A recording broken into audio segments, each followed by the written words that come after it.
श्री सद्गुरु महाराज की जय। एक साधु बाबा थे। वो सत्संग करने के लिए गांव-गांव, शहर-शहर जाया करते थे। एक बार राजा के निमंत्रण पे वो राजा के यहाँ सत्संग करने के लिए गए थे। सत्संग का बहुत अच्छा आयोजन था। पूरे गांव के लोग सत्संग सुनने के लिए आए हुए थे और राजा के सभी दरबारी, अधिकारी, कर्मचारी भी सत्संग सुन रहे थे।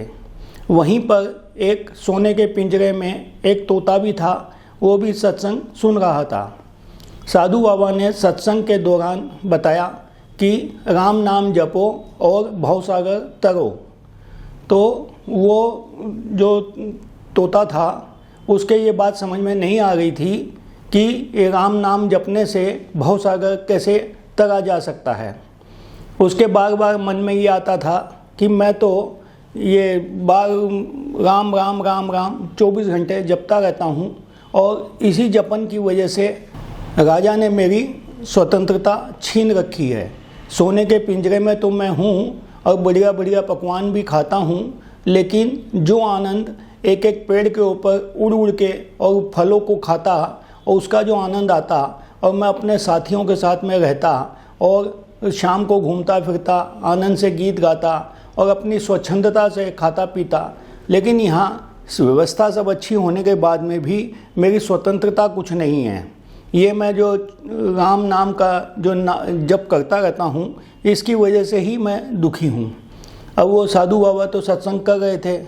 अब उसके मन में आया कि ये सत्संग ख़त्म हुए तो मैं साधु बाबा से पूछूं कि भी ये मेरे साथ ऐसा क्यों हो रहा है। समय के बाद सत्संग ख़त्म हुआ और जैसे ही साधु बाबा जाने लग गए तो तोते ने मनुष्य की भाषा में कहा, साधु बाबा आप ये जो है ना झूठ बोलना बंद कीजिए। तो साधु बाबा बड़े अचंभे में पड़ गए कि ये तोता जो है मेरे को बोलता है ये झूठ बोलना बंद कीजिए। बोला क्यों रे, तू ऐसा क्यों बोलता है मेरे को? तो बोला आप बोलते हैं राम नाम जपो भवसागर तरो। अब मैं तो यहाँ पर राम नाम का ही जप करता हूँ और मैं तो यहाँ पर पिंजरे में बंद हूँ, मेरी तो स्वतंत्रता ख़त्म हो गई, भवसागर की तो बात ही अलग है। तो साधु बाबा बोले, देखो जी, राम नाम जपने का भी तरीका होता है, वो तरीका तुमको नहीं आता है इसलिए तुम पिंजरे में पड़े हुए हो। तो बोला आप ही बता दीजिए वो क्या तरीका है राम नाम जपने का जिससे ये भवसागर पार किया जा सकता है। साधु बाबा ने उनको ध्यान करने का तरीका बता दिया। अब वो तोता जो है ध्यान करने लग गया, ऊपर ऊपर से राम नाम का जाप करता और अंदर ही अंदर वो ध्यान करता। ध्यान करते करते वो पारंगत हो गया ध्यान में।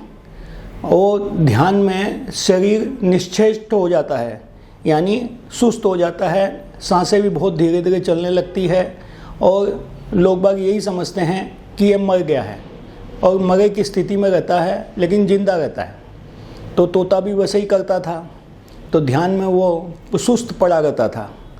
एक दिन उसके मालिक ने वो दरवाज़ा खोल के कुछ खिलाने के लिए उसमें रखा, तो रखा तो देखते हैं कि तोता तो मरा पड़ा हुआ है। मालिक बोलता है मरे तोते को तो रख के क्या फ़ायदा है, तो वो उसको पिंजरे से निकाल के बाहर फेंक देता है। तो जैसे ही वो तोते को बाहर फेंकता है, तोता उड़ के जंगल में चला जाता है। तोता उस टाइम में ध्यान की अवस्था में था, उसकी सांस भी धीरे धीरे चल रही थी। तो उसका जो मालिक यानी राजा ने जिसको नियुक्त किया था उसकी देखभाल के लिए, उसने समझा कि भी ये मर ही गया है तो अब इसको रख के कोई फ़ायदा नहीं है, तो उसने उसको छोड़ दिया और वो निकल के और अपनी स्वतंत्रता उसको मिल गई। उसी तरह से हमारे शरीरों में भी जो जीव है वो कैद है।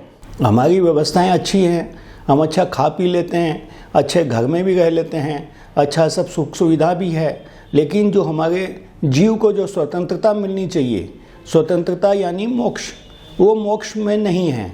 अभी हमको ये 6 फीट बाई 3 फीट जो शरीर का हमारा ढांचा है उसी में हम बंद हैं। ये हमारा एक पिंजरा है, सोने का पिंजरा है और इसके अंदर जीवात्मा एक तोते के जैसे बंद है। और हमको जो साधु संत पंडित पुजारी जो बता देते हैं, हम भी उसका सिर्फ रटन करते रहते हैं, जपते रहते हैं उसका वास्तविक मीनिंग क्या है, उसको कैसे करना चाहिए, ये हमको नहीं मालूम है। और बहुत कम सद्गुरु होते हैं जो इस तरह का सही रास्ता बता पाते हैं।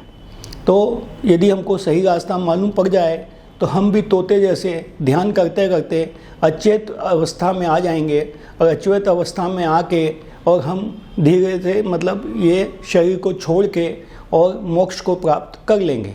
और मोक्ष को प्राप्त हो गए तो हमको स्वतंत्रता मिल गई। अब हम ईश्वर हो गए, और ईश्वर को अब किसी चीज़ का बंधन नहीं होता है।